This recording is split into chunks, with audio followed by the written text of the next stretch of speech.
welcome to the Ready Up podcast. We are coming at you with episode 3, where we will be discussing Attack on Titan. We're going to be going into season 1, because, of course, season 4 is currently out right now. These two people have already watched all up to date. I have not seen any of it yet, because I like to wait for all to be done and binge watch the hell out of it. So, what we're doing a little bit different before we talk into that as well, because we're going to do it, and that's going to talk about, instead of what games or movies we're watching, because what we're watching for them is Attack on Titans, we're going to be talking about what we're drinking tonight, because stereotypes are cool, and we're all Irish and we do like a drink.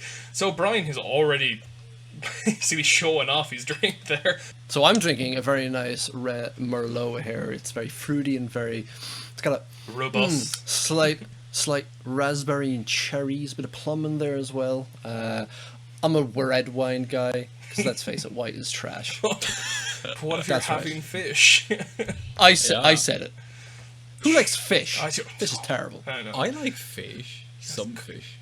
That's right, internet. Come at me. I hate white wine and fish. Bring it on. Bring it. You know what? I hate baby seals as well. No, baby seals are adorable. I couldn't even say that with a straight face. No. Kieran, what are you drinking? And hopefully, no small cute animals were killed during it. Yeah, I know. I might as well just end the episode on clubbing baby seals. Hey, I am drinking. How else are you going to get that prestige leather boots? Oh yeah. I'm drinking Jameson Black, a classic, Cask, the stout edition from classic.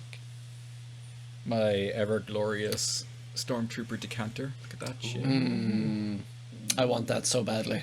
Yeah. I don't know if it's just the light in the background that makes it look a lot more red than it actually is, because it looks like it's a red liquid now from this. It does. Yeah. Oh, yeah. It's like, I'm pretty sure Jameson doesn't look like that. Well, it's delicious whiskey, yeah. Delicious whiskey. Irish. Yes. Gotta keep it Irish. Absolutely. Otherwise, it's not really a whiskey. Yeah, exactly. Or French. French is pretty good wine. Oh, no one cares about the wine, man. No, everyone's here for the whiskey, man. Yeah. Oh, well, I'm sorry I tried to go against stereotypes here. Hey, there is nothing... See what I have to put up with, listeners and viewers? There is nothing stereotypical about what I'm drinking. Just because I'm having an Irish whiskey and a pint of Guinness at the exact same time, it does not give you the right to say I'm stereotypical. How dare... No. Not at all. I mean, coming from the guy who assholes. just drank a half a bottle of wine before he even came onto the show. I mean, that's stereotypes. So yeah, if you didn't pick that up, I'm drinking whiskey, which is a Bushmills Blackbush, which is wonderful. It is a personal favourite of the €30 variety. And I'm also having a pint of Guinness, or as myself and Kieran used to all the time, like the Kyle and Kieran special.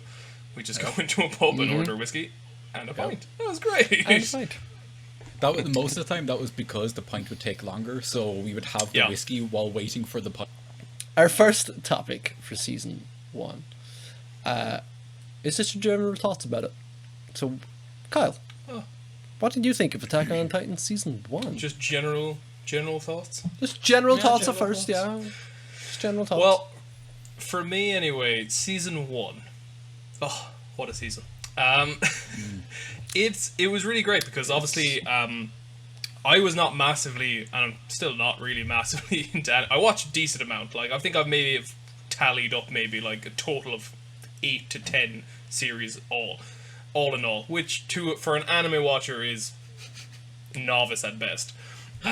So like I think I've only seen maybe 2 or 3 up until that point, and then I was recommended Attack on Titans, and I was like, oh yeah, sure.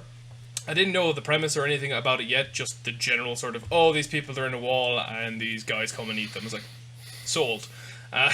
So I go in not that much high expectations, but it immediately gets you because like it is not a show that kind of like gives you a chance to sort of like engage or to like observe the scenery or the simpler time kind of thing. A lot of animes, they love having a sort of core setting, like the cafe or this particular person's house, and that's sort of like home base for them. And it always sort of like the series kind of like circles around that, and the group are always in there. Like Tokyo Ghoul is a great example. The cafe was their home base, and that's what you were like most attached to. Didn't even give you a second to sort of even get any of that, because it just goes full wham. Gives you a little bit of a backstory, kind of like, this is what's happening. here's the garrison, they're the drunk guys who don't really give a damn because, hey, it's been 100 years since the Titans attacked, we're all grand and jolly here. Then you have the scouts, which are glorified cannon fodder. And then shit just hits the fan. And you're just kind of like, they're just walking around cash magaz, just like, hey, what a day to be alive. And then boom, big ass Titan comes along, kicks the front door open, and all hell breaks loose. And it's like, oh damn. Oh damn! It's straight from episode 1. The end of episode 1, the story's already well set in motion. That's what I like about it. First of all, the gore, I suppose you could say, or the severity of it, or just how graphic it was very. I'm not very used to it from an anime perspective, watching previous ones. So that was really kind of intense to see how like far they'd go and how much they'd show you and how graphic it was. So like the mother being eaten really badly as well, because she doesn't just get eaten, she gets snapped as well. Like first she gets like twisted and then eaten, which is so like it's just the whole first season. When they kind of shows you immediately what they're going for, like this whole kid with this just vengeance against the Titans who took everything from him. Like obviously that's a relatively normal concept, the revenge arc and stuff, but the difference being like, obviously how unique it was in terms of being the massive Titans, the fact that they were human in appearance made it all the creepier, because if these were like huge dog beasts, wouldn't have been as creepy, but the fact that they were human-esque looking, made it really creepy. With like no nipples and no penises, and like, they're all Ken dolls. But it's just I think like it's like I'm not sure if it's like an uncanny valley kind of thing that's kind of brought into play the fact that like they're quite clearly human-esque, but they're just essentially dolls, and just the way they run and move at you is so creepy, and their expression on their face. Yeah, it's the facial expressions for me. Yeah, it's so weird, I think it's the fact as well that they just eat just to eat. It is for no reason. It is established, like, I think, just around the Trust arc, that it's they're not eating because they need to survive. They just eat. Yeah. They are just machine. They're for funsies. Killing machines, essentially. For funsies. They don't do it for any reason. They just eat. They don't need it to sustain themselves. Just eat. And that's almost worse. Yeah. If they're like, if they're eating to sustain themselves, okay, they're animals, they need to eat. No. It makes them worse because they just don't need to do it. They want to do it. But anyway. that's my general feeling season 1. It was awesome. Really liked it. Yeah. And it definitely is a great gateway for people who are not into anime or haven't really watched any. I think it's one of if you're into that kind of like I wouldn't say gore as if that's a massive point of like appeal for it, but it's like unapologetically graphic, really realistic. If you like that kind of stuff, it's not sugarcoating anything. Look, I'll go next because I said it. Kieran or Kyle, you said you're not an anime watcher. I am even less of an anime watcher than you. I have seen, I can probably count on one hand how many animes I've seen. Cowboy Bebop, a whole lot of Studio Ghibli movies. Oh yeah. Akira, and that's about it. And now Attack on Titan. So I went in here with not zero expectations. I didn't know what I was getting myself in for. Now, obviously, having seen Akira, I was like, okay, so it can be bloody and it can be weird. And I've played a lot of JRPGs, so I was waiting for the or the moments, that kind of stuff, So I was prepared for all that. It was fine. The nosebleeds. And the nosebleeds, or the little hashtag to get on the foreheads or stuff. Yes. I was ready for all that, but there's none of that in this. Very few, if any. So I went in with zero expectations of and then right from the first episode, I was like, oh, okay, this is slightly disturbing. Oh, his mother just got snapped and eaten, and it's again, and I'm fine with gore. I've seen plenty of movies and games and all of that, so the gore didn't bother me. But I think it was the act of being eaten is what disturbed me the most, because it happens throughout the entire first season, and it's just so messed up, and I don't like the idea of it. And it there was times where it genuinely did disturb me. There's a moment later on we'll probably get to that really I was like, oh, I'm gonna just avert my eyes for just a second or two, because I don't want to look at that.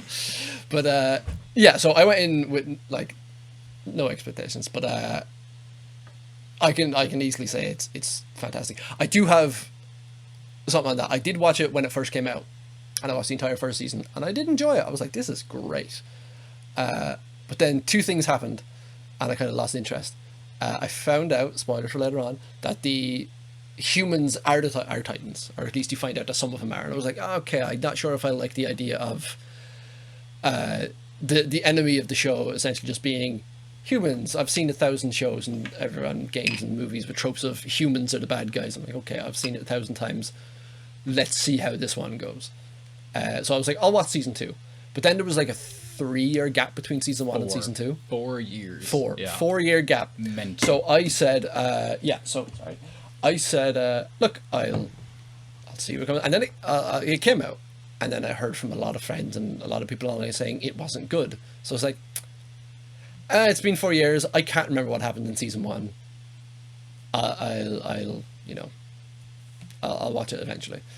And I never did until 3 weeks ago, where I was like, you know what? I haven't watched Attack on Titan. Let's go catch up on that. But I can't remember season 1, so I'll go rewatch season 1.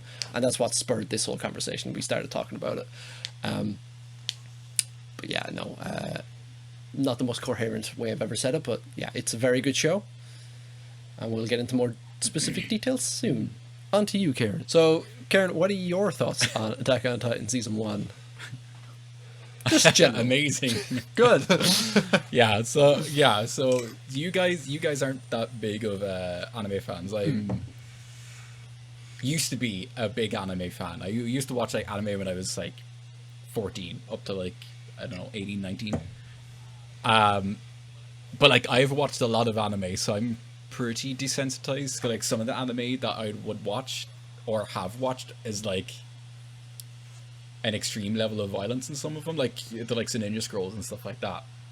So when I watched Attack on Titan, I was told about Attack on Titan by Baven, Reggie, and Steven. And they're like, Baven was like, go watch it, it's really good. Steven was like, go watch it, it's really good. And Reggie was like, oh, I was trying to eat my dinner one day and it was just like disgusting. You know, I almost couldn't finish my dinner, it was so disgusting. So I was like, oh, that's awesome, I want to go watch that. Like, so I sat down and watched it. And at the end of it, I was just thinking to myself, that's not violent. What are you on about? Like, I was expecting more gruesome, you know, because I'm just desensitized to that kind of stuff. You're a massive horror fan as well. And that too. Yeah, exactly. Yeah. So I'm a massive horror fan as well. So I'm fairly desensitized to the likes of blood and violence and stuff like that. So like, but I was kind of like just addicted to the idea that there was just like this Germanic style town with like steampunk kind of projection gear that helps them like, you know, ascend, descend, fly around the city, and just them having to kill an abundant of mindless titans and eat them. And I was like, it is an amazing idea. Yeah. It's one of those shows that I would recommend to anyone because, as you said, Kyle, as well, it's like it's very different to a lot of anime, and like there are kind of two stylings of anime. There's like the grown-up adult anime, which is likes of, you know, Akira, Ghost in the Shell, those kind of stylized, and then there's like the kind of kid friendly, but it's just, you know, it's more a cartoony style of anime, despite the fact it's all animated. Yeah, they have words. But it's for like, it, though, don't you know, they? you jump up. Yeah, I can't remember what they're called. I know there's like it is a word. Like that. Yeah, like yeah. But it's more of a cartoony style, kind of those ones. But like, it's just even just the storytelling, and just where it's not just that typical anime, you know, it's very well told story, very well developed characters and stuff like that. Very good. But it is one of those shows that if you are new to anime or fell out of love of anime or just haven't watched it in a while, it's one of those shows that I really recommend just anyone watching. Absolutely brilliant. Yeah, I think I think something that you said there, I think really helps for people like me who haven't watched a lot.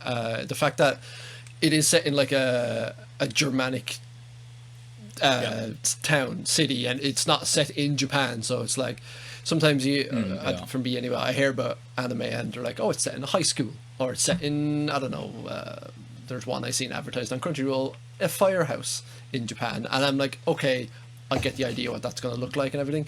And then you get this, which is very grounded in almost, you can almost sense that it's the real world it's in. Yeah, absolutely. Yeah. There you go. And I think just in talking about that, it kind of segues into our first real topic. That's the style of the show. So like art style and stuff like that. So I really like this style of art for anime. I know. I think you mentioned like, or Karen, what do you meant? Just like chibi art style, which is small and cute and everything like that. But this is again kind of, I kind of already said it, but this is a more realistic and graphic. I mean, like we spoke a bit about it, but like even just the designs of the Titans, that's something I could almost picture in the real world. I can almost picture something like that. And that I think makes the Titans slightly terrifying. Yeah, because you know the main characters themselves all look like they're anime characters. Like you can really tell. Like I know you can kind of be like, you can look at some of the main characters and go, oh yeah, they're supposed to be like European based, and then you can look at Mikasa and say, oh yeah, she's supposed to be Asian based. But you know that they're anime characters. But all the Titans, despite the fact they're anime, look more human than the characters. Than they do, yeah. It's like the color or something of them, yeah.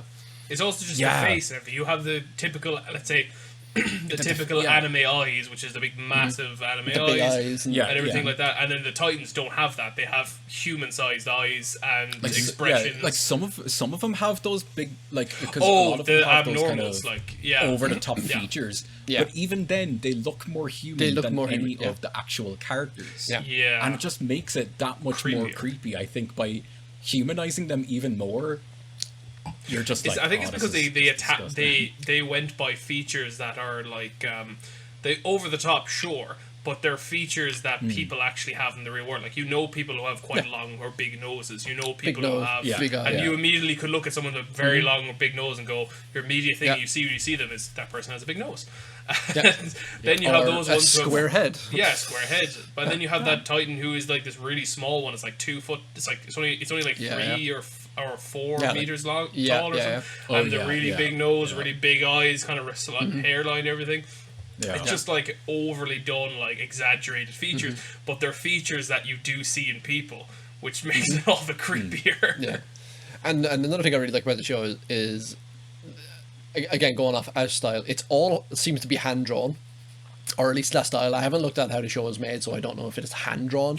But it's all. I'm not sure if it is, but it's all done the same, and then there's very little CGI in it. They do CGI the odd time when the Colossal Titan shows up a few times. Yeah. And that actually, I didn't like that part. Whenever it goes to CGI, it really takes me out because it's very noticeable that this is not drawn the same as the characters around 100%. it. And it irked me. Now, thankfully, it doesn't happen that often, but every time it does happen, I'm like, okay, you've taken me out of it at the moment for a minute. I realise that's different.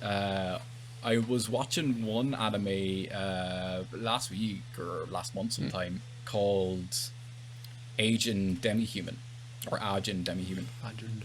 And I hate the art style. It's anime, but it's all 3D anime. Oh no. Yeah. And it's very jarring. It just completely takes me out of it makes it look weird, and I don't like it. Yeah. I like my anime to look like it is drawn or like hand painted, you know. But I think one thing though, like, because if you compare it to different anime, like the likes of Tokyo Underground, where it's that very cartoony style, great show. If you haven't watched that, that's actually really good. But it's more that cartoony style again, where it's like they jump in the air and they have those big, you know, exclamation marks and stuff like that. But it's bright and colorful, despite the fact it's not a kids show. It's like kind of bright and colorful. But Attack on Titan it'd be like when you color grade films, like animes tend to have even that different style of art shading. Like Ghost in the Shell has that kind of a pastel-y tint to it. Same with Akira. But Attack on Titan tends to have more of a, like, because a lot of the structures and even the clothes, they kind of go for a more sepia tone. Yeah, it's a very muted color palette. There's not a lot of color in the show. Compared to other anime, I should say. Like, it is a color show. Yeah. In compared to something else. It's like stylistic choice. Just I think it makes it look that bit more cinematic in comparison to some shows, you know. Yeah, and for me as well, it's they do think if something sad happens or something that affects the characters, they always in other animes that I know of anyway, they kind of do like the black bars under their eyes to show that they're sad or something like that. But it's normally done in a kind of a cartoonish way. I don't know if I'm saying that right. I haven't watched enough anime. Don't at me. But in this one, like if something sad happens, they don't really do that. They do sometimes do like a bit of darkness under their eyes, alright, to show that they're kind of reflecting a bad or a sad mood. But they don't do it over the top, or if something bad happens or something sad, someone's crying, it's just normal. It's funny because back when like animation was being created, there was a certain set of rules created for animation in order to, because obviously it's cartoon. They did it by drawing little sheets and literally drawing over and over and over and over and over. But they had to create rules in order to show motion and expression and stuff like that. To try to cut down the amount, instead of drawing 24 sheets of paper, they only had to draw like 5 sheets of paper. So they would kind of create those rules. And anime does that as well with like, over exaggeration, or even the fact you have to build speed. So instead of having like loads of cells when someone's like, doing motion blur, they just have like 2 sheets going really fast back and forth to create that blur. Like Naruto does it quite a lot. Yeah. But Attack on Titan is one of those shows that kind of, instead of, I know it's an anime, it's animated, but they kind of toss those rules out and kind of try to stick to actual film styling. So like they make their characters look sad instead of adding the typical anime or cartoon rulings to make them look or express. They actually make them expression. One of the best examples of their own style, I don't know if other ones have done it, they probably have, but at least Attack on Titan did it in a really, really good way, which was to use the like single frame but highly detailed single frames to show something shocking happen. And the almost best like example, a painting. Yeah, and the best example of that was definitely your man Marco, when you found his body. It seems so much more grim and real, this whole idea of being in war. You don't just know when your buddy has been killed or something like that, because shit hits the fan, there's enemies everywhere, you're there trying to do your objective, they're trying to do their objective kind of thing. You have to give that sort of level of trust that they can do it and you do your thing. And then they and it was the aftermath as well. It wasn't even, it just shows again, you don't just get to go back to the tavern and have a drink straight away after. There's a cleanup process, which was so fucked up. But they then came across Marco, and when Jean, whichever way you want to pronounce his name, Jean, when he comes across Marco, it just has this like solid, it's a single frame, and it just seems more highly detailed as well. And they just linger on that frame for like a few extra moments, just so you can kind of just dwell on it. They even did a kind of thing on his mouth where it almost looked like he was starting to decompose already. No, he probably wasn't. They did this thing where they kind of cut back some of the skin on his mouth, and I was like, ugh. That's what I was talking about earlier when there was a scene where I was like, okay, I'm just gonna look away for a second because that's just messed up. It is super messed up. Do you remember? Do you remember? Ren and Stimpy did this a lot. Yes. But like Ren and Stimpy would be a it was super cartoon, but there was those every so often segments where like Stimpy would pick his belly button and show the button fluff, and it would be the super detailed painted every single, and it would just make it look so much more disgusting than what it actually was. And that's exactly what Attack on Titan does for some of it. Because funny enough, SpongeBob does it as well. One point where Squidward has a frame where he's like, does this face look serious? And he just has this like face. It's just incredibly detailed face. His nose had like warped blister kind of things on and everything. Pores, his tired eyes. Brilliant. Amazing. I love when they do that. I absolutely love it. In fact, that reason they did that in Ren and Stimpy is the reason I stopped watching Ren and Stimpy when I was a kid, because I was like, this is disgusting. I am not watching this. I loved it. I'm not watching I absolutely love Ren and Stimpy. Brilliant. The art style with Attack on Titans is really great, because that is the art style that I personally prefer the most. But one anime style that I wish they actually did more of, because I loved this style, it was basically just like watercolors. And it looked like an actual watercolor painting throughout. And I think it was like Grimgar Fantasy in Ash, I think it was called. Every like background, it actually looked like a watercolored painting, and it was beautiful. And I really wish that, look it up, like even just look up like posters or whatever of it.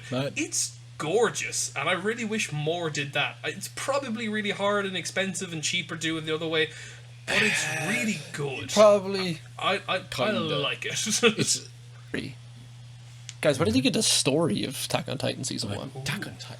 Let's Are start. we talking about Attack on Titan? We have broken the story of season 1 down into 5 parts, and we're going to start off with the first part, which is the initial Titan arrival / attack on Titan. Yeah, can I just say how fucked up it is that these cities exist solely to attract the Titans away from, like, the wall. So That's less manning needs to be done. It makes sense though.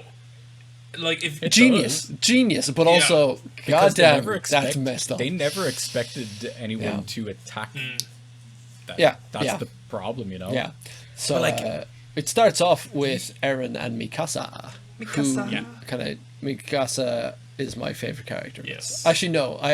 My favorite character. Did you say Sasha? Sasha, but we'll get to Sasha the potato girl. Potato girl. So Attack on Titan. It's like, here's your story of, like, the very start. You kind of feel like it's going to set you up for this. Oh, here's Eren and his family and their adoptive daughter, I suppose. And you kind of like, they go off and help Armin and stuff like that. And you get this sense of like they're friends and they protect each other and they all have each other's back and stuff like that. And it's just bam. It's like there's no build up. It's just literally bam, Colossus. Bam. Straight in. Wipes out everyone, gore, violence, everything. And you don't get enough to kind of just sit down and kind of go, oh, I'm setting myself up for this ride that I'm going to enjoy. It's literally, you get smacked in the face, and at the end of the episode, you're just like, what the fuck? Yeah, and you really never get a breather. No. Until after Trust, which is like the 12th or 13th episode. I say your only breather is between the initial attack on their home and you get training. The training.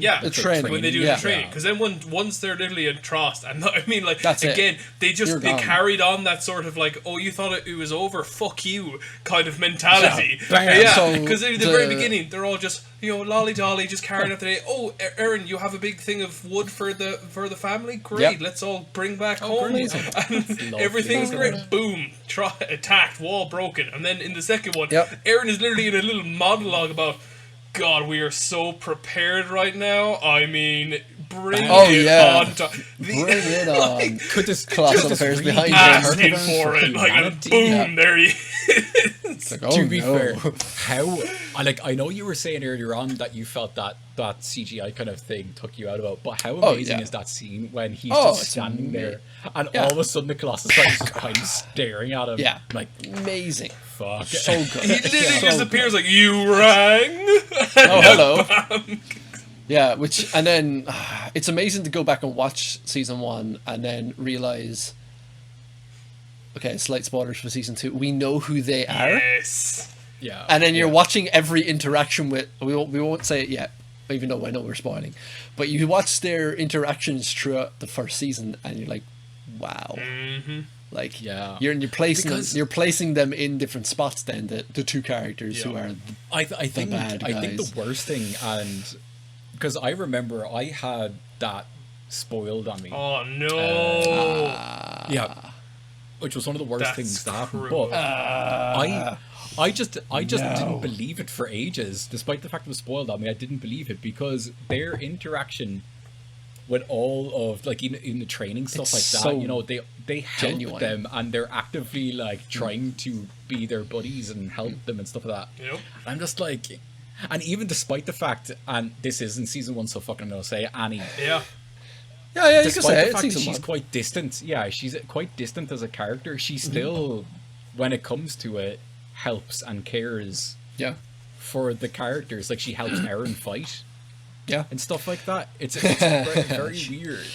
but it's very weird. Like, well, do you know what? say- The best but, thing like- about that with Annie actually was the fact that you thought that was it. You know what I mean? Like you're talking about like all these people like, oh, what, the Titan was among us. Oh my God, it was Annie. I guess that's all of them. Oh, really? yeah, Because you'll immediately think Yeah, like that. That's exactly. surely it. Like, there's no way there's more of them in there. It's like, what Yeah. the fuck? Oh, How no. many of them are there? Because I was guessing that the Colossal Titan and the Armored Titan were from the outside. Yeah, of course. Yeah, because they were on the appeared. outside Yeah, of the wall. literally. You know? They so I was like, appeared from the oh, they're outside, yeah. outsiders. It's fine. Yeah. There's I was the clues same. straight I It's through. also- Reiner and God. Bearholt, by the way. Spoiler. Yes, fuck it. Stop pussing around. It was Reinhardt and Yeah. Bulbasaur. Yeah, we're gonna Reiner and Bulbasaur. Reinhardt and Bulbasaur. bear held. They're Like, Yeah, you know, because. But anyway. throughout the training, you start to get like the sense of character of all the characters, and one of the worst things about it is I feel that, and probably one of the some of the good things as well, is you get to learn a lot of the characters. Like, you get to learn a bit about Marco, you get to learn a bit about Mina and stuff like that, and they're just all like, Trost gets attacked. And they're like, oh, we're like, you know, we're going to attack and fight. We're prepared for this. And they're just all getting wiped out. And like, Armin's just there watching everyone die around him. Yep. Yeah. And So- he's almost eaten, and Eren comes in to save him. But it's like, a lot of those characters, you're kind of like, oh, I can't wait to see them progress. And it's like that Walking Dead instance or Game of Thrones instance where it's like, he's dead. Oh, no. Dead. Bye. Dead. You're wanting to be alive? No, you're So- dead. They do that typical Game of Thrones thing where, you know, you're learning to love the characters, and you're learning these characters, and you want to know more about them. And There's one particular guy I can't remember. I can't remember his name. I should have looked up before we started this. But yeah, he Is he the blonde is one? in. I think he's a blonde guy. Yeah, and he's built The up in the abnormal, training. Is it? I think that's him. Is this yeah, the one and that then abnormal just he like gets bit clings out immediately. Yeah. Yeah, and it, Yes. it appears Yeah, out from yeah. behind the church. Yeah. I was like, that guy's going to be cool. He's going to be a cool. He is the first to die. Yep. He's and just gone by the horribly end. as well. Just out of Awful. nowhere. They're all in They're sync. flying. Yeah, they're all like, let's do it. It's like, hey, Yeah, I don't know. kill all the Yeah. Titans, leave some for us. They just all die. Gone. yeah, Gone. I was like, wow. they're all obliterated. Wow. Jesus Christ. Yeah. So, funny thing is, we get to the training, but if it wasn't for Reiner, I keep on calling him Reinhardt. He's Yeah. Reiner. There you go. If it wasn't for Reiner, Eren wouldn't have become the soldier he was, I would say. Like, Nope. yeah. Because Reiner gives him one hell of a pep talk, and he says something along Yeah. the lines of, "No matter what, you get up and you keep finding a reason to fight." Yeah. And I'm like, now well into season 3 and everything, I'm like, oh wow, Reiner, you really must regret like- saying that. That just goes into what's showing this- you just how, like, again, that's a season 2 talk or season 3 talk with their That's the way, their yeah. mentality and their battle we and will- stuff. we'll come But back it to does that, say a lot yeah. about Eren as a character. Eren was this guy who was his eyes were on the horizon, not the prey. As you know, he was not someone who was like looking at what's in front of him right now to get past. He was sitting there thinking like he had all this to build up toward. He was going to be the Titan Slayer. He was all this kind of stuff, but he couldn't get past this one small obstacle, which was getting on that mobility gear, and that destroyed him. Because like everything was building up towards his eyes were firmly fixed on the horizon. This thing stopping him made him question everything. Then this is why you need to take things. You know, Eren, you need to chill the fuck out and kind of take things maybe a day at a time, rather than thinking you're going to be this amazing legendary Titan Slayer. First, get your ass on the mobility gear. We'll talk about it then. But like that's All that foreshadowing. A lot of foreshadowing. Broken Yeah. gear. And the funny thing with the Reinhardt and Beerholt, the four of them, Reinhardt, Reiner, God, you got that in my head now. Reiner, Reinhardt and Beerholt, Bulbasaur, Eren, yes. and Armin, they did that little kind of soul-searching walk Yes. up to a lake with the Yeah, moon, and it's like, because they were talking went about- out at night, yeah, didn't they? And Yeah. they helped. They they helped Eren get over all of everything. Yeah, so I was like, wow. Yeah. So it's also at the training. To go back, we get to meet. Again, we'll only talk up to the end of season 3 for now. One. But we get to meet. Yeah, I know, but we get to meet the cast of characters who continue on for the whole entire show. Jean or Jean. Sean. For Jean. Yep. Sasha. Absolutely. We get Connie. Sasha's the character. Underrated character, Connie. Connie's underrated. I like Connie Connie is a lot. super underrated. I love Connie. I think he's one of the best characters. Super in the show. underrated. And they keep Completely not and they keep calling him an idiot. I'm like, he's not an idiot at all. He's not an Like, idiot. he's a He's perfectly alive. normal person. He's alive. He's in alive. this, Yeah. in this world, if you're alive up to that point, you're a fucking that point. genius. And if you're a scout you are. later on, You are not, even yeah, you're- smarter. Yeah. You are, You're- yeah. yeah. He's doing well for himself, Connie. You keep it going, mate. Yeah.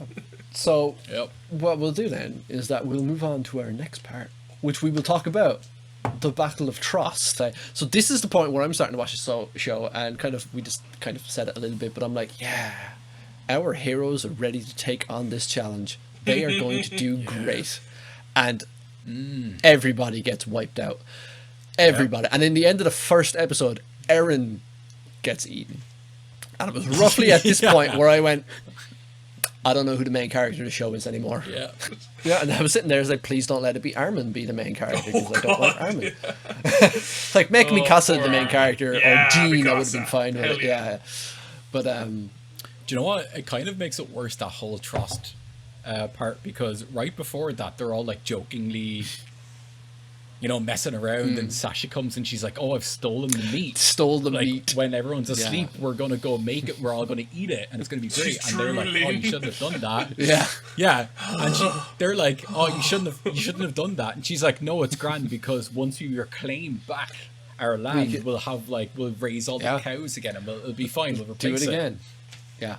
It's like they all have this sense of hope of, oh, we're gonna do this, we're gonna get this back. Then bam. It was a good point that everyone was just like, God, we're so much better trained and ready since last time, because again, it wasn't a case of them sitting there thinking, oh, this has happened before. They were completely, obviously, ill-prepared for the Titan attack, and now when they went to be recruited, they were training specifically, like, to combat. Obviously, they all are to combat Titans, but this was more specific in terms of they had lost Wall Maria. They had literally, by the way, we didn't mention how fucked up it was that they just sacrificed how many people because of the food shortage. It was like dad a food and shortage. everything. Yeah, they just went, 100,000 people. Armin's granddad, Go. Send them on out there. Do your best.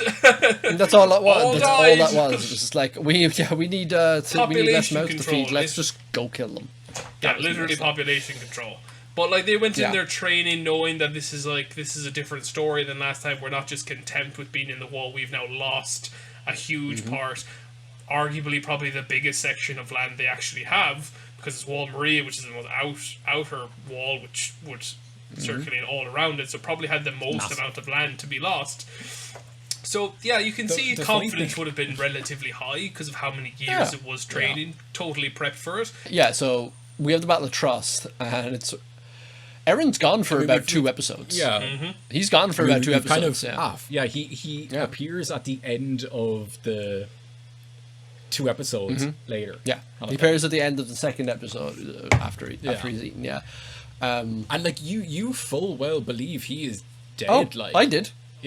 When I remember seeing that episode, and I was just like, but I thought he was the main guy. Yeah. What the? Until you saw the he's Titan. dead. To be fair, until you saw the Titan that was fighting other Titans. I mean, you can't. Yeah, it's like, who is that Titan? You'd have Funny to enough, make. I didn't. It's Aaron. Really. I didn't. I did not think that was Aaron, because it had he had the long hair and the. I was like, no, it doesn't look like him. I don't was know, like, I'm not but seeing like it. to be fair, who the fuck else would it be? Yeah, true. In fairness, yeah. If like, oh, here's a Yeah, it's Titan. one of those things of as soon as you see him, Yeah, it's like. But I think it might be a compliment to just the show itself, that I was so wrapped up in it. I wasn't thinking, oh, who is this? I was more just invested in it. Yeah. I'd be like, I am hooked on every moment of this. I'm not thinking about future things or anything.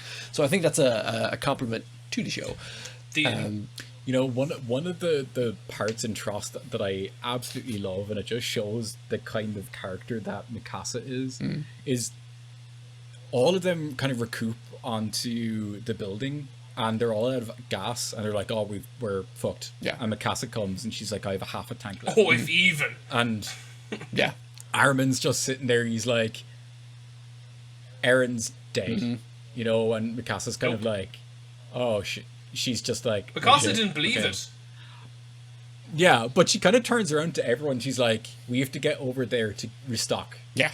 She's like, I don't give a shit about you. Yeah. She's just like, I don't give a shit about you guys. yeah. If you guys want to make it over there or not, I don't give a fuck. She's like, it's just blatant. Like, I don't give a shit. I'm gonna go do it because I'm gonna go do it. So fuck yous.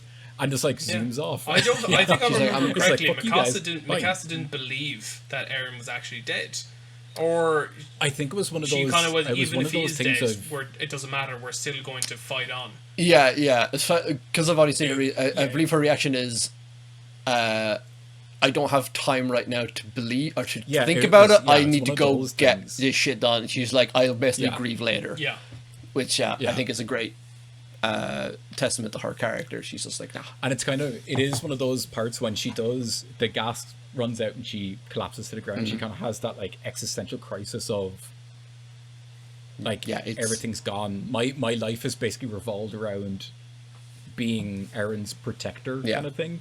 And then it just, and I know it carries on later on, but in that moment she's just like, do I just give in and die here, or do I just push forward? There is a moment where And- she's like, I'm done. But with the And whole- she's like, Yeah. wait, but then Eren wouldn't want me to do that. with the so. whole Trost arc in itself, though, like which is their topic, Trost. I think what I loved about it the most, honestly, is the fact that it spared no detail in terms of like the whole battle. You have so many like books or TV shows or movies where the battle usually movies obviously it's, you know, it's a portion of the movie, you can only have like an hour, 2 hour movies, whatever. Yeah. But in TV series, battles don't usually last that long. They No, like 10 yeah, minutes. oftentimes they're kind of like, maybe they might be the majority of an episode, or even the entirety of an Yeah. episode. This was several episodes, because they were like, Yeah. we're showing you everything about it. Everything. It's not a case of this is something that's going to be over and done with in a few moments or 30 minutes or something. This is an entire story arc in this battle. There's going to be tons of points in it where like the enemy's on you, you kind of get out of it a bit, you kind of get a bit of respite, and then it's like, oh no, you're back into it again. And it just shows you that it's not as simple as a lot of movies and TV shows try to portray it as. There isn't as many sort of amazing heroic acts of defiance, of like killing all these guys, and then all of a sudden it's okay again. Because John was a perfect example like- of someone who literally was like, his greatest triumph in that whole thing was just getting people to fucking move. To fuck. I mean, like, Yeah. you see in other things that would mean nothing, but it made Which it is- huge because of how horrifying and terrifying the whole ordeal was. And John was the only one who was able to get people to just shut up and move. We have to Yeah. get Yeah. to the Which- castle. Goddamn move. And that happened for like 2 episodes or something. Yeah. And it just There's kept a reason why going. Jean is my favorite character of season 1. Just Yeah, because despite the fact he has this clash with Eren, and you're Mm-hmm. supposed to love Eren, and you're supposed to hate the people that clash with him. Jean, hands down, probably one of the best episodes. yeah, I found myself agreeing with Jean more often than Because- not, to be honest. Yeah. Aaron was too much of a But hothead. I just found, Yeah. and the only reason why Eren and Jean argued straight away is because Eren was just like, he was human by just saying, I want to be with the military police because He I want to be safe. he wants to be safe. Yeah. And And, Aaron he didn't like doesn't that. go with them yet. But we'll get into favorite characters in another episode. Yeah. But But yeah. and like as you said as well, where it spares no like kind of detail, There's no expense. kind of for that whole episode. I mean, you see the gruesome kind of effects of that episode, but it's absolutely. like it's not a matter, as you said, showing all these heroic actions. It's a matter of literally just showing 3 episodes of them trying to survive. Yeah. And it really because I suppose at the start, before the Colossus attacks, it shows Eren watching all the Survey Corps coming through the street, and you see the amount of injured that they have, but you never see how many people went out. All you see is like maybe 20 guys coming back. Yeah. And I know they're kind of like, oh, is that all that came back? And so many of them went out, but you never quite know how many. Yeah. Trost, like the attack on Trost shows you Yeah. just everything, because the amount of people that you're just like, oh, that's great. There's so many of them. This is going to be a breeze. This battle is fine. and like 80% of them just die. But let's not forget as well is it was the garrison that was leading this defense or this attack, and what Tross did a really good job of as well, and not kind of doing it forcefully, but very, very naturally showing that the scouts were gone, the scouts were out, they had an expedition during that time, and it showed the level of training, the difference between the two regiments. Garrisons are even the best, because this is literally what your man said when he gathered his forces for this attack, this plan of sealing the hole in Trost, was to give the very best that they had with Aaron to go and seal it. And they, nearly all of them died, bar one or two. Yeah. And then when the regiment did actually finally come back, because they did come back towards the end of this battle, they just started cutting people, cutting Titans to ribbons. Through. And it just showed you the training difference between them, because this is a group of people who fight Titans on the regular, and this is a group of people who have never seen Titans in their entire lives. Never even seen them. Yeah. And even the very best of the garrison is basically a recruit of the scouts. One of my favourite things as well, just pointed out, your man, the general guy, the commander of the garrison, when he was on top of his pedestal on the wall and screaming out the orders to everyone below, all I could think about was no one can fucking hear this guy. He's literally 100+ meters above the ground, and all of them are just behind even, and it's like he's there screaming out these orders with a bottle, a flask of whiskey, drinking away. Any more on Trust? Well, actually, I have many more things to say about Trust, but there's it's like there's a time limit. Even again, we haven't even talked about fucking season. It's hard enough to try to whittle it down. The best thing about Trust, the best thing about Trust, the best thing about Trust was the end for me, because that was emotional punch in the gut. It was when they sealed the wall. And your one with the glasses just fell to her knees and spoke about the people who just died and said, your death wasn't for nothing. Yeah. And that hit so hard. Yeah. And she just collapses. They're all dead. All of them dead. It's thank God it wasn't for nothing. We reclaimed land for the first time ever against the Titans. But that very much puts it into perspective. That whole just what they have to go through is the fact that they have claimed victory over the first time they've defeated the Titans. Trust. Yeah. And they literally just lost. They lost hundreds of people. They're cool, you won, but at what cost?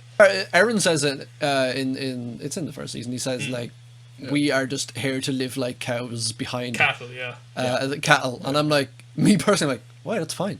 You can lead a perfectly normal, fine life in the wall. Yeah, cattle are great. They have everything sorted out. They're just there grazing along. All right, unpopular opinion. This whole show is happening because Aaron and Armin just want to see what's outside.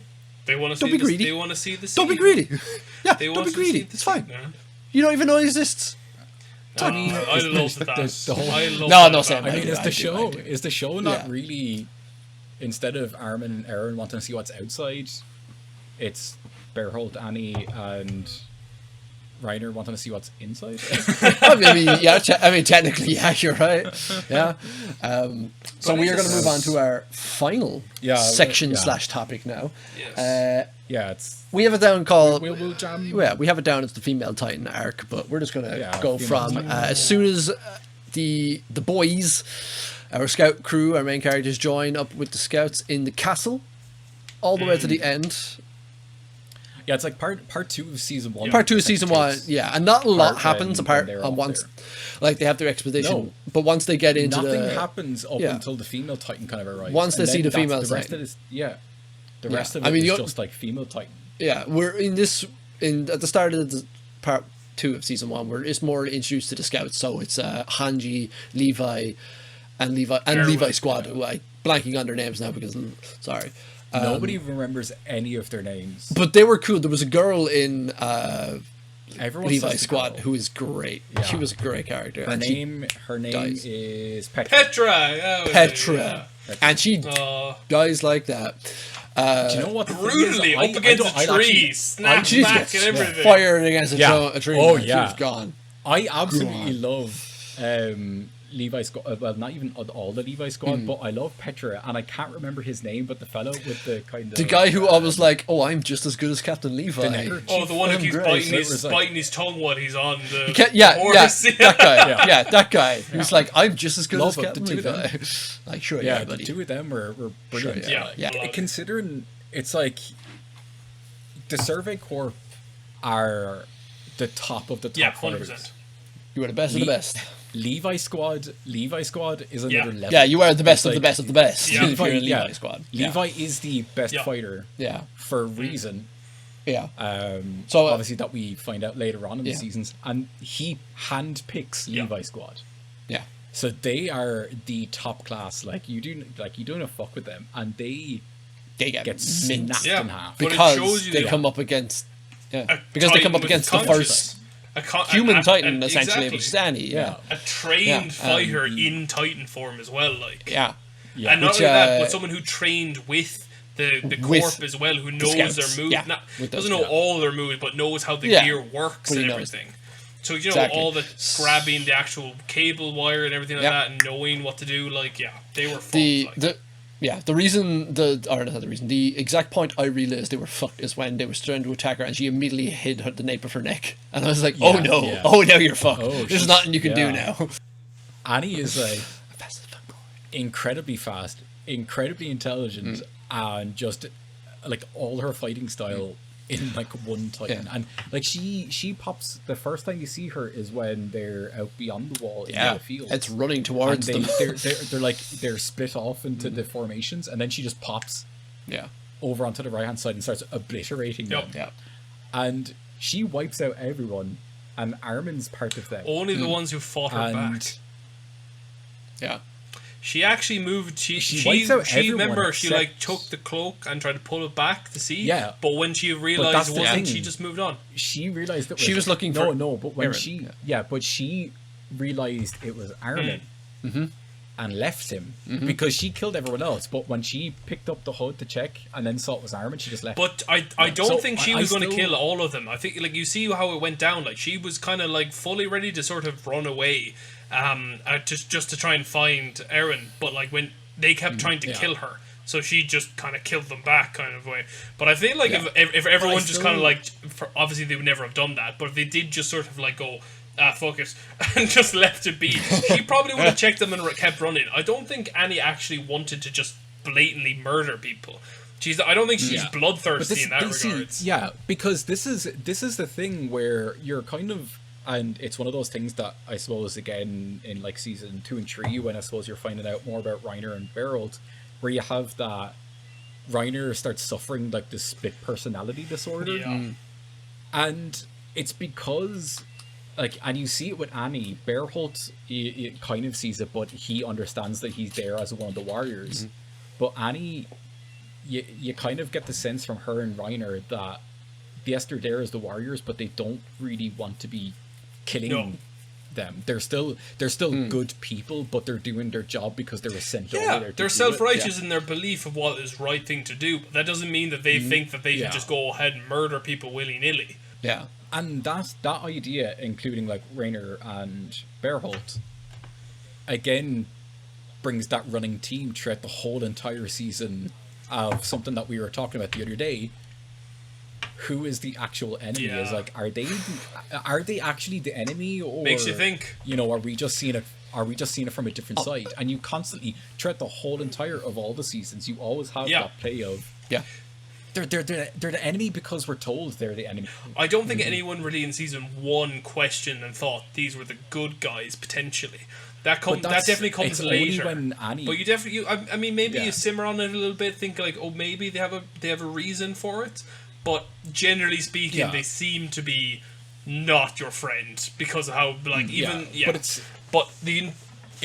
really only with the introduction of finding out Annie is the female Titan that you start to think that, where it kind of kicks off that little spark of, oh shit, well, I liked Annie. She was actually quite cool, and she was badass. One of their friends. It's like, why is she the enemy now, kind of thing. And you do that. That's the small sparks that kicks off like the whole. Yeah, because again, the actual enemy. Season 4 now, I'm like, I don't know who the villain of the story is. Nope. I'm neither do I. in saying that, getting towards season 4, I do have an idea who the villain is. But You're seriously questioning a lot of things. I back on you season question one, a lot. guys. Yeah, back on season 1. Yeah, The- back So, on season one. right, the the best thing. No, the entire. Sorry, we have to talk about the strategy, the idea that are from Erwin, his actual plan, his tactics behind also warning people. This the flare system that he had, this formation. Oh, it's running genius. Through. Oh, yeah, Did they yeah. hire someone?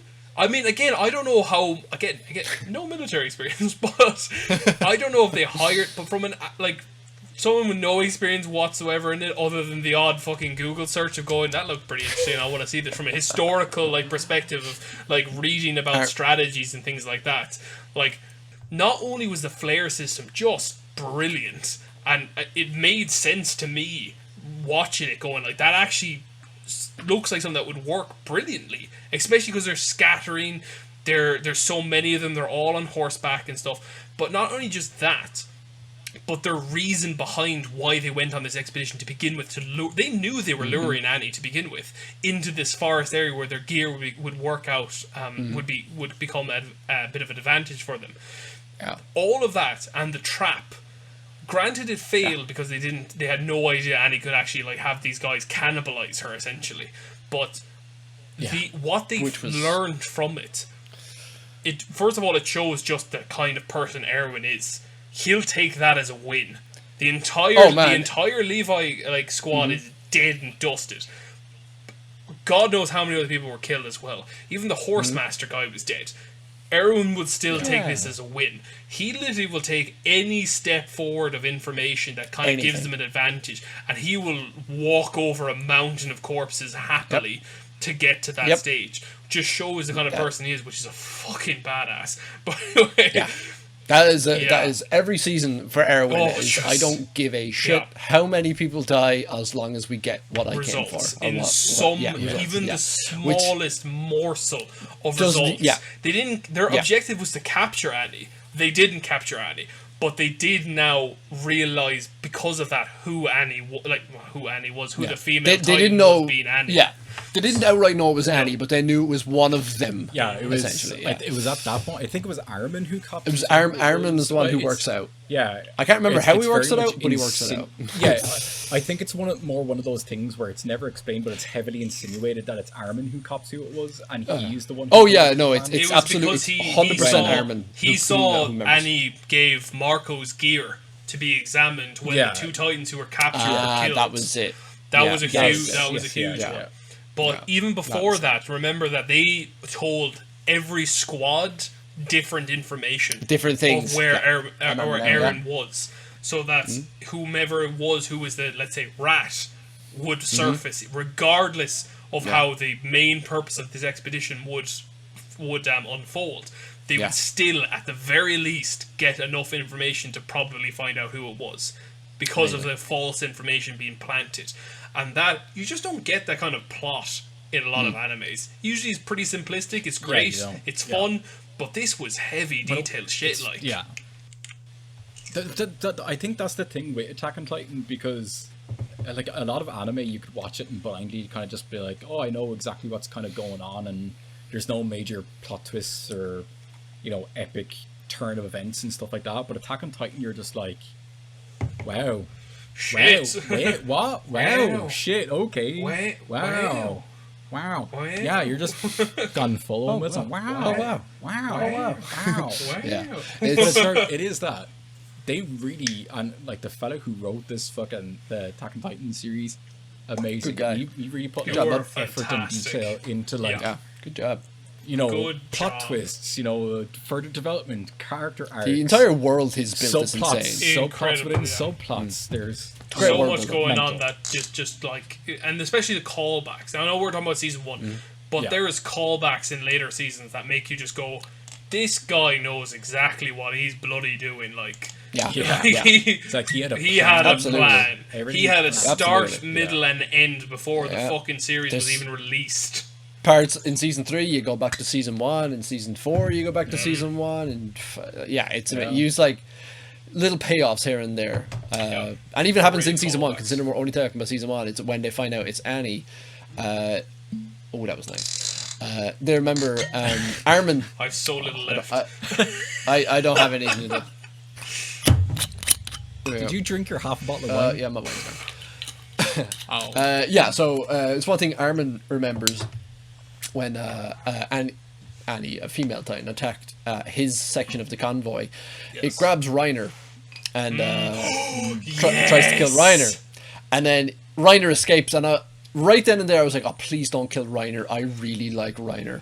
And Reiner survives. I'm like, oh, thank God. And then season 2 we find out Reiner is the It Armin was Titan. planned. Yeah. And it was planned. And I'm like, good But- God, that's amazing. But to be fair, though, Brilliant. the way he escapes that is he cuts Yeah, your hand. had to make it believable. Like, he- had to make it Yeah, believable. believable as hell. And he did. Because he was did. blood He messed up soaked her as hand. well. Yeah, His he entire messed- like he right side of his messed up her face hand. was smudged, was covered in blood, and he was like, Yeah. just grabbed Arwen and was like, "Let's get the fuck out of here." Yeah, he's like, let's get out of here. There's even the part when they're coming into the forest and like Erin's just like, everyone's dying, I need to transform. Yeah. And Levi's just like, Oh, He gets character development right there. oh, big time. yeah, Levi's just like, no, Trust us. Trust me. Just Trust me, Trust me, us, trust us. trust the Yeah. Levi Yeah. squad, because it wasn't just Levi; Trust it was Levi. all of them saying that. yeah, well, it was all of them. Because here's Eren thinking, oh, if I transform, that's it. I can help. I can win. It's like not so much Eren. Yeah. It's like we get back to Trust, and back we. to Trust. I would say the scene in which they confront Annie and they try to lower her down into the underground. I found that Very good. very tense because Yes. I was Yeah. like, oh boy, this could go very badly. And it look. Armin's just sitting there going, no, come on now. Yeah, come on yeah, now." they did make it very Just obvious. come They're on like, come on, go on, it's gonna be fine. Come on, we need to go this way. It's gonna be Spritzers fine. down Come on. here, little piece Yeah, I was like, come on, guys. on, bit of dry Yeah, they might as well- meat, bit of a bagel, smeared, of course. Annie. Smear pizza. We Interesting. got it. Come on down. Like, We got human to eat. I mean, no, we Oh, got food yeah, to eat. big Come on, meat. it's like, ugh. that'd be pig. Yeah. So Annie transforms, and then we get. And for the sake of brevity, we'll get into Eren transforms, and we get colossal fight. After biting half his hand off. Yes. Remember how he he couldn't do it. He was And he just bit, biting bites, and he and bit. biting. Oh my Yeah. god! I was like, Can you imagine how sore Yeah, I actually felt that myself in my own Your- hand. I'm like, your Yeah, brain what are you doesn't let you doing? do that. Like your brain literally won't let you bite it. The willpower you need to overcome your own basic nervous system. Going, nobody. Exactly. You're not And allowed to do that- that. yeah, and that was a And then great. to keep doing it. Yeah, and just to see Eren do that It makes you cringe. is, Like, it makes you kind of just. proof of his Ugh. monstrous side. You know, He's the only transformer who transforms by biting himself. The rest of them, like Annie has the ring. Yeah. Yeah. Well, Ryder cut uses yourself. a Yeah. knife all the time. yeah. Yeah, cuts He's himself. the Like, only all one the who's rest of not them- in disguise. Yeah. The Get only it? Because other. you said transformer. Fun fact, the only other anime I've seen where the person has to bite themselves to gain their powers Yeah, they is physically have to hurt them. Dead Well, Man Wonderland, where he has to draw blood to actually shoot the blood out Yeah. like a bullet. Great anime to watch as well, Dead Man Wonderland. It's the ending fight is really just a prelude to the big moment that happens. I can't quite remember how it happens. It's essentially Annie was climbing up. Annie the was wall. climbing, and then Eren climbed up and grabbed her. But it's more after the fact we learn something. In season 1, it's monumental. It's the biggest. I think it's the biggest reveal. Even though, like, you have the humans can be titans, it's Yeah. pretty crazy. Yeah. I think this is the biggest. Is that the walls themselves are made of titans. Our Titan. Not just And Titans. Not just Titans. Colossal We learn it's Titans. colossal Titans. Colossal titan. Yeah, seeing the titan in the wall, that changes everything. Even though it's never referenced again until maybe the end of season 3. It's referenced at the beginning of season 2, obviously. Yeah, 'cause they the just first discovered episode, it. Yeah. and then it's Yeah. never Because referenced they again. have And to cover I it. was sitting here halfway through season 2, into season 3. I'm like, are they ever going to bring that back up? And I'm learning now as the show goes on.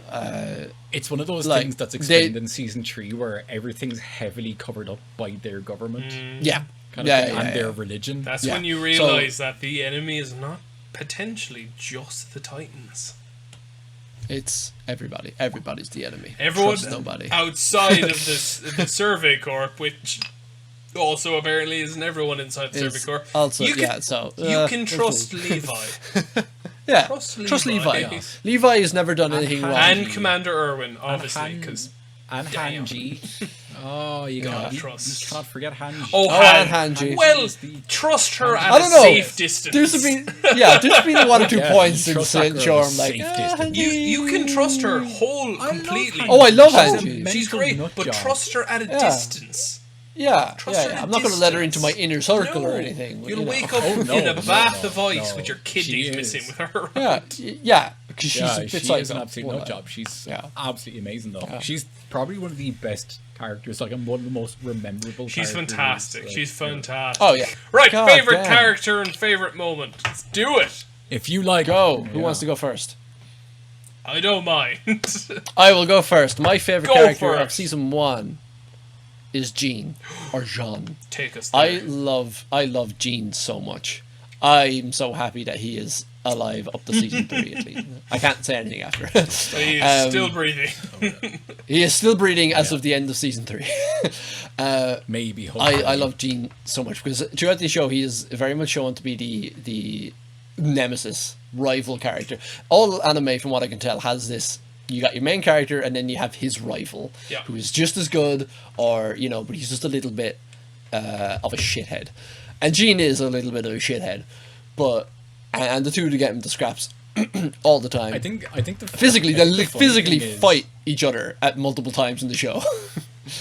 I think the funny thing is with Jean and Eren is that we choose to kind of make Jean his rival because in the world that we're watching, I was like, we want to see Titans being attacked and humans to overcome them. But in reality, Jean is actually just being more human about it. He's Realistic like, as I don't well. want to go and get I don't want to That's- go into a suicide yeah. squad. I just want And- to, like, and even the points where he shows leadership is literally just like, I just want you guys to survive. Yeah. This is not some big, Yeah. heroic thing. It's just I'm just making this decision so I can make sure as many people survive as possible. And then Exactly. Marco is like And it's his just best, like- he's like his cheerleader squad of Marco. It's like, Marco, yeah. "Aw." So Yeah. Jean, like as we said earlier on, Jean has the full intention of going into the military police because he wants a nice, easy life. But I think he sees something in Eren because Eren always gives the speeches of like, we have to go out there and not be cattle anymore. And part of me, I believe anyway. I always read it that Jean does believe Eren in that, but he also thinks it's not possible. But he keeps seeing Eren's drive and his willpower to go out there and try to do it. And then I think, and part of him thinks that I can't let Eren do that. I'm better than him. I'm way better than him. I need to go do that. Yeah. So there's multiple. It's like and there's multiple yeah, times it's where like he goes out. Yeah, go ahead.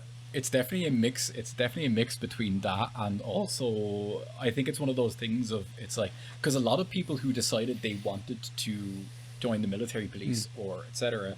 was right before Trost was attacked. So after Trost, everyone kind of realized that Shit has hit this the fan. isn't over. Like it's like if I just retreat back to military, it's only going to be a matter of time before they come back. So. Eren's right. I have to take the battle to go out them there, if to save people because Jean, his family are from within Wall. They're from Trost, I believe. I think Jean Yeah, is actually I from I think Trost. it's Trost they're from. Yeah, so there's like I'm gonna have to there is- Google that to make there is sure. kind But I'm of like pretty sure Jean is from yeah. Trost. But like Yeah. Jean is kind of doing, and like a lot of people are essentially doing it to protect their families that are kind of left, and then there are the few like Connie and Sasha have their families within the wall, so they're they're obviously doing it to protect their families. And a lot of people are either like on a revenge arc of we're trying to reclaim because my family was killed by them, or they're my family will be next. I need to do what I can, and I think there's kind of that mix as well with Jean. Yeah, absolutely. And Jean is the only, I would say, out of the new recruits of the characters we meet at the start of the show, he's the only one who becomes an actual leader. I mean, Ironman is a tactician, similar to Arwen. God, Arwen. Ugh, so many characters with the same name. Mikasa never had any intention to become a leader. She's just literally just there just to protect Badass. Eren. She's just there to And be a kill badass, things, yeah. and we And love Eren himself, once he becomes a Yes, Trost. You know, He's a from Titan. Trost. He is from Trost, there we He is go. from Trost. And then he is the only character, and there's multiple. Again, we can only talk about season 1, but there's multiple parts later on where he shows genuine leadership skills. He delegates to people, and then, as I said, in Trust, he has that great moment of, he has an inner monologue of, if I had just joined the military fleet, I wouldn't be here. And then he's watching his friends die and everything, so he's like, no, I need to keep fighting because that's what Aaron would do. And also, fuck Aaron, that guy. it's like, I need to be better than him. Fuck that guy. So I'm gonna go. Yeah. So I'm gonna go out there and I'm gonna fight. That guy. And if I die, at least I'm gonna die for something. Yeah. And I'm like, goddamn, Gene, just great character. And then if I go favorite moment is the minute you realize Annie is the female Titan, because right there and right then it changes the entire show of, oh shit, people. And like, we've seen Eren do it, but we just think Eren maybe is a unique one-off in that case. regard, Yeah, because his father was a doctor, and there's Yeah. something in the basement. So I'm Because like, there- okay, he was experimented there's on. the He can flash. become. Yeah. Yeah. So there is the flashback of when he gets injected in the first. Yes. Yeah. So Absolutely. you're thinking, okay, yeah. So this you is kind just of- it's you just kind of Eren. just assume it's And like then- his dad. Yeah, and then you see Annie, and you're like, shit. You're like, oh crap. That means it changes the entire show of Titans are these inanimate objects. Inanimate objects is the wrong word. Vacant vessels of destruction, essentially. Yeah. But then you really realize, no, they're human. And then add it on top of that as well, then, if Annie's a Titan, who else is a Titan?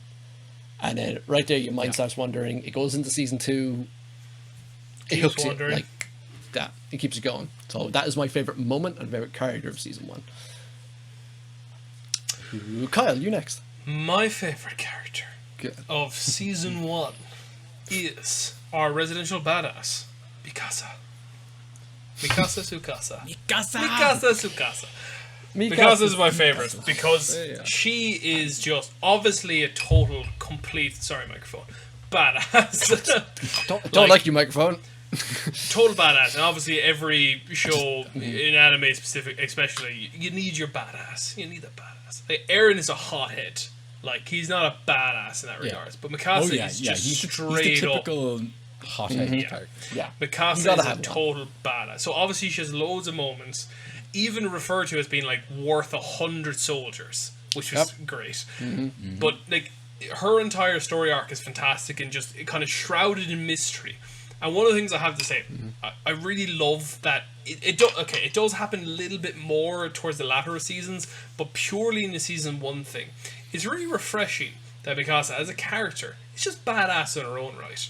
She's not the love interest in a lot of regards. Yeah. And that's kind of refreshing, especially in anime, because a lot of animes, I'm sorry, but a lot of them, a lot of the female characters tend to be just a love interest. And it's great to have a bit of a unique perspective that she actually is her own character and stuff like that. And she's really, really cool, and we all love her. She's fantastic. Absolutely.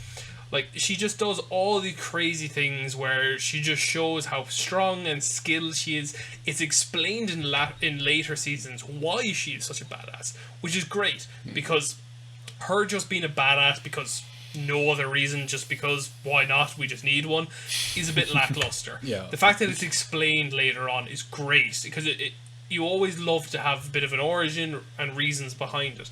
It being explained makes it even better. And Mikasa is just that.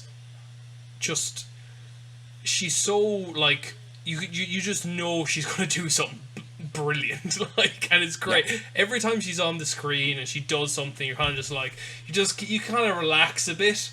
You know, it's such a tense show, but Mikasa comes on, you're like, oh yeah, she's gonna flip some shit, and it's great. At no point did I think Mikasa was going to die. Not because she is one of the 3 main characters. No, I was just like, no, she's just too much of a badass. You can't take that. I mean, she's definitely like, if Levi ever went away or something like that, natural successor. Oh god, if Levi ever dies. She's a natural successor to Levi in terms of just sheer ability and everything. Which again explains further on how correct that actually is. Yeah. But anyway, so it's just she's there's not a whole lot on her in the first season. She's left quite mysterious in the first season. The only thing Apart you from get, her, the only thing apart you- from her childhood, how about she it. became a exactly. Just about to explain that was like where Erin and herself met was a truly horrifically bloody encounter, but Yeah. it was great because it just definitely shows Erin's just personality through and through, but it also explains why Mikasa is so protective over Erin, even though she knows that Erin is capable, obviously. She does know that he's a hothead and will probably and does get himself killed because of these tendencies that he has of thinking he's a lot more skilled than he actually is, while Mikasa is actually just very, very skilled. So you could go and to the fact that again, you talk about Levi having a whole like episode dedicated to just him. You could have fucking seasons dedicated to how great Mikasa is. so many characters you could do. She's And the fact fantastic. Season 5 of Mikasa. the fact that she wears the scarf that he gave her That I love. That. and she never takes it off. Love it. I've never seen her without that. Love And that. that's Because like it was they're, such they're, a genuinely pure moment as well. It was quite cavalier. It was very nonchalant, just like, oh, here, you need a scarf. It's cold outside. Here you go. Erin didn't really think much of it. But when you're like this kid who just saw their parents being slaughtered, when you've lost everything, and then this guy who like effectively helped you and like didn't quite save her, which again I love. I hate the whole fucking savior arc kind of a thing. Yeah. Mikasa actually saved him. It was a back and forth thing, which again, love that about the two of them. Great. But Great. given that scarf, it was just like, welcome to the family kind of a. God, I keep hitting my microphone. I'm so sorry. You do, God, you are so I'm violent so to that microphone. sorry, microphone. I love you. What has But that microphone it's ever just done to you? nothing but Passionate. beautiful things. He's so Great. passionate about But Mikasa. that's just what's great about her. You have the whole thing where it's very mutual. But anyway, best moment, of course, is correlation to Mikasa, which is Kieran spoke about it briefly when she went on her own kind of hell-bent mission after realizing that Eren is dead. Didn't really quite want to deal with that at the moment, and but at the same time did by kind of being very reckless and just expending her entire fuel canister. But when she fell because she exhausted her fuel, which by the way is kind of hilarious because they went to look for her as it happened and nearly a whole episode went by and then eventually they found her. She was about 2 meters away from him. It was I didn't get that far. It was fucking what's his name? Ball fella. Connie, thank Connie. you. It's in Connie. Like he finds her Connie. afterwards. But like literally he was about half a meter behind her, but it took her nearly the entire episode to find her. But anyway, when she fell and she had that moment of just having to... She went from, like, dealing with the fact she's definitely going to die to... Fuck that shit, I'm gonna go out swinging. Yeah. And one of the best things with Mikasa is the fact that her relationship with Eren. And the fact that the two of them always take the very best of each other with them. Eren is a hothead, yes, but he is unbelievably relentless in his pursuit for revenge or whatever. This never give up attitude. Mikasa straight up was, very beginning of that when she fell, kind of gave up a bit. But She did? remembered... Oh, absolutely. Yeah, but remembered what Eren was like. That even in these horrific moments, Eren just refused to give up. And Mikasa took that and stood up with that shattered blade and just stared down that Titan on the ground. Like, I mean, not a snowball's chance of actually defeating this Titan, who, because the fact he was about the same size as the Titan who came along and punched him, which was Eren, is about 15 feet tall. And just stared him down, ready with the blade to fight on, was probably my favourite moment because it just summed up in a beautiful scene of how much they actually matter to one another. So that was my favourite. That was Beautiful. absolutely my favourite moment. Beautiful. Kieran, Go for it. do it! No, favorite character probably has to be Levi. Ooh. Just because he is man. absolutely pure and utterly badass. And he's just so nonchalant about it as well. Like, it's just like, yeah, I'm badass. It's grand. Like, I'm the don't best. talk about it. It's grand. Whatever. But it's just like, yeah. But there's like a few moments throughout like his character in the season 1 that you're just like, man, could I love him even more? Like there's the first part obviously is and this ties into my favorite moment of season 1 is the courtroom scene. Yeah. When they're essentially trying to decide what to do with Aaron. And like the military police want to kill him, and he's there arguing the reason he wants to kill Titans. He wants to be used to kill Titans. And like Levi just comes in and just kicks the shit out of him. Mikasa has to be held back. Beats him. And he's just within he is just life. beating him. And like, and it's just a smart and coy tactic that he's essentially using. He's just like, look, he's small and pathetic. He's not attacking me back. He's no harm to anyone. He's just give him to me. Like, entrust him to me. I'm Levi. I'm amazing. We all know it anyway. I'm great. Just give him to me. And they're just like, yeah, fuck it. Like, it's Levi. If he does anything, Levi will just wipe him out anyway. Yeah. So why the fuck wouldn't I entrust him to Levi? Exactly. But it's one of those moments where it just shows how smart Levi is. And the second moment of absolute pure and utter like why you should love Levi is when he's in the castle and they're all retreating to Levi's corpse castle essentially, and he's just there giving everyone shit about how dirty he is, and he's like, I don't want to see He's wearing a headband. anything happen. Yeah, That I don't apron. want to see anything done until this place is clean. It's spotless. And he's just He's going around great. with like his white band, his bandana, and his like little apron and stuff like that, just going around the place because he's so like, I want this place clean. It's just so funny. It's like you talk about how like Hanji and Sasha are like comic relief at some parts, and you just for like every part of all the series. Like from season 1, 2, 3, and 4, you never get much comic relief in terms of Levi. He's just dead straight. He's like that character is just like, oh, just don't have time for this shit. But like at that moment, you're just like, that's who Levi is, kind of thing, and you learn more about Levi in that small little moment of just he wants things clean. That's love it, absolutely hilarious. Like to keep my house clean. He's a good man. Yeah, exactly. He does have a very Absolutely funny fantastic. line in season 4. I can't say yet. And even just like how Levi is introduced, like when they're in Trust, and he essentially just comes out of nowhere, rotatingly swiping his blades His up spin the attack arm.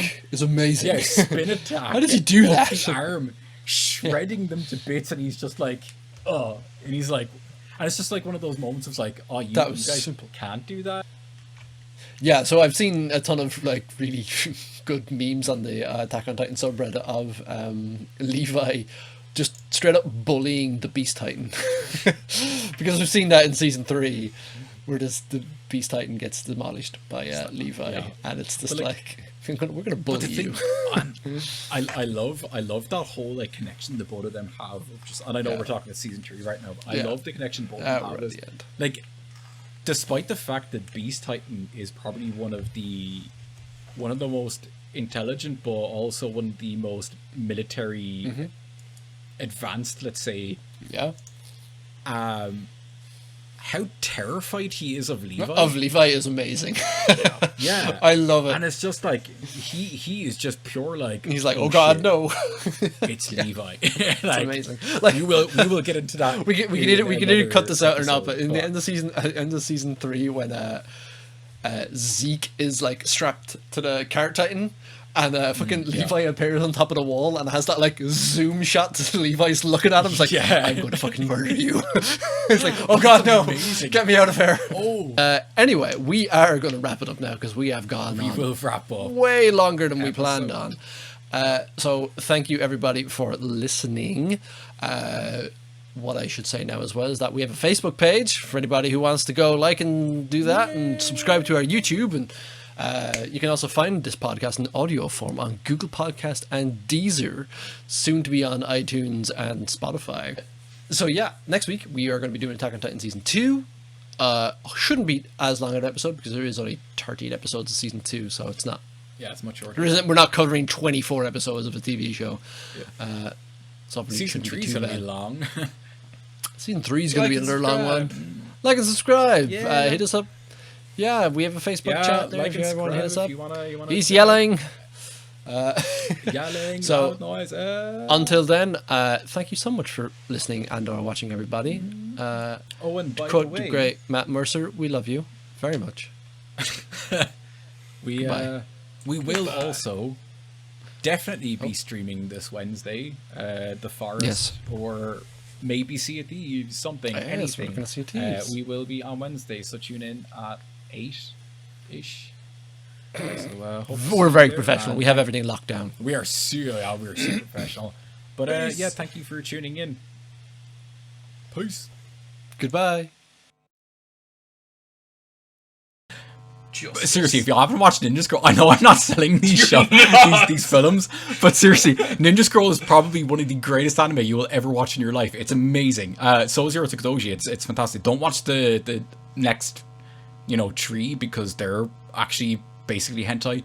But the first one's actually very good. The storyline's amazing. But I've grown up with hentai or anime that is quite graphic. I tried to keep it in for you because I knew what you meant. But you I've grown up with hentai. Brian I've grown up with hentai. Gone. And one of the characters has this giant sniper rifle, right?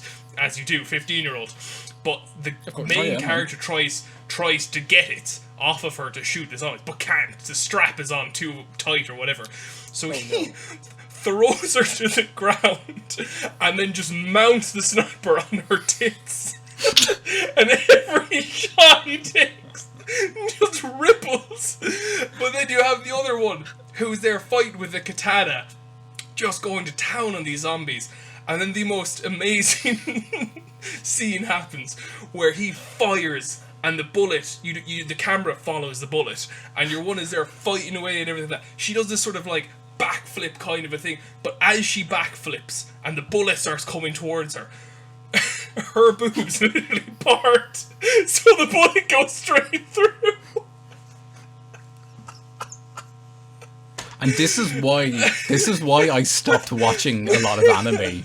It's because you get stuff like this, and it's like, Brian's gone. Some of my favorite anime are like Akira. I quit this podcast. Yeah, it's like.